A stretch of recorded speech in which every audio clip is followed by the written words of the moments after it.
Pendant des siècles et des siècles en Afrique, cette compétence ne représentait que quelques catégories de personnes qui n'avaient pas une certaine valeur, mais que leur voix était utilisée pour attirer la paix, l'union et la réconciliation.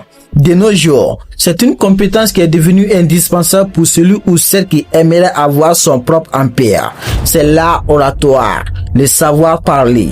Il ne s'agit pas seulement de faire bouger sa langue, mais de convaincre, d'émouvoir, d'influencer les autres à travers sa voix et des mots. Dans cette vidéo, nous allons parler de l'art oratoire et pourquoi c'est une compétence que tu dois à tout prix maîtriser si tu aimerais réussir dans l'entrepreneuriat. Si c'est ta première fois de tomber sur ma vidéo, je m'appelle Omar. Sur cette chaîne, je t'aide à trouver ta voie à travers ma voix. Si tu désires changer de vie, comprendre le fonctionnement de ce monde, faire de ton passé une histoire inspirante pour tes entourages, ta famille et aussi pour ce monde, tu es au bon endroit parce que chaque dimanche, je te partage des vidéos qui vont te préparer pour le départ de ta nouvelle vie. Auparavant, l'art oratoire était utilisé par des sages et des historiens pour transmettre un message ou une histoire. Au XIIIe siècle, en Afrique de l'Ouest, on parlait des personnes qui maîtrisaient déjà l'art oratoire. Pour eux, ce n'était pas une compétence, mais un héritage familial. On les surnommait des griots. Ils n'étaient pas des rois. Ils étaient les rois des rois. Ils étaient les seuls qui pouvaient changer les idées des rois. Parfois, des rois pouvaient être en guerre pendant plus de 10 ans. Il suffisait juste que ces personnes interviennent pour que ces rois décident de faire la paix. Non, ils n'étaient pas des dieux. Ils ont toujours été des créatures de Dieu. Ils ont juste appris à rendre leur voix tellement puissante qu'ils pouvaient changer des pierres en or.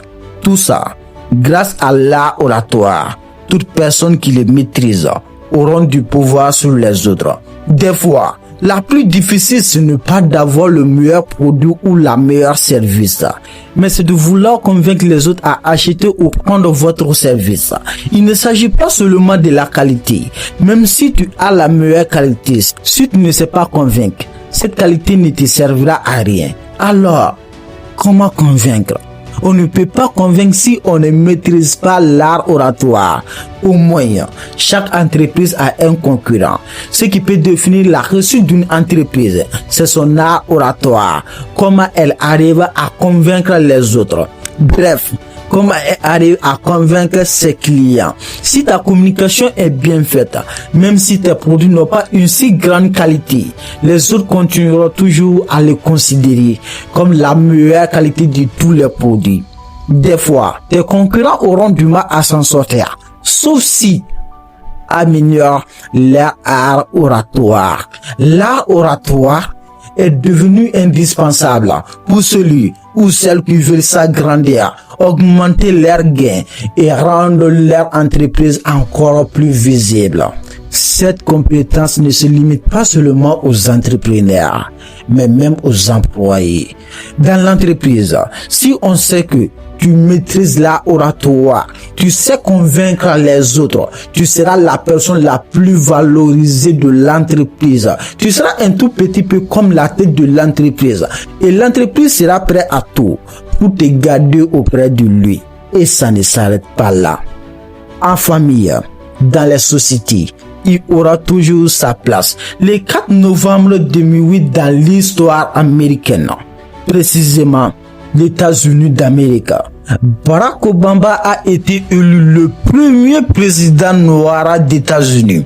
Pas parce qu'il savait se battre, ni parce qu'il était la personne la plus parfaite, mais parce qu'il maîtrisait déjà cet art oratoire, le savoir parler. Et juste à travers son savoir parler, il a pu convaincre 69 millions de personnes à lui faire confiance, à le suivre, comme si elle était possédée.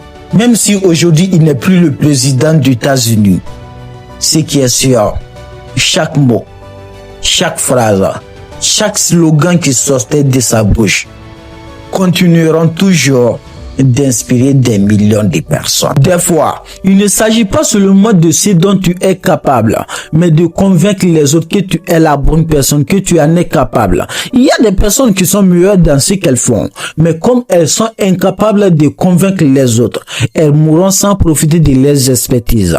Je te raconte une histoire. C'est l'histoire d'un mécanicien qui fait aujourd'hui partie des millionnaires, alors qu'il y en a plein qui galèrent pour payer leur loyer. Est-ce que c'est parce qu'il est le meilleur? Non, je ne suis pas sûr. Je suis sûr à 100% qu'il y en a d'autres qui sont 10 fois meilleurs que lui. Parce que tout simplement, il a su convaincre les autres à lui faire confiance. Et je suis sûr aussi à 100%, même s'il décide de se lancer dans les inventions, il trouvera toujours des investisseurs.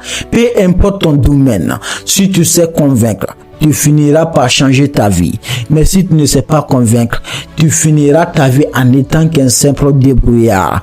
Peu importe les domaines, il n'y a pas un domaine dans ce monde que tu ne peux pas te faire des millions si tu sais t'exprimer, convaincre et créer des émotions chez tes clients.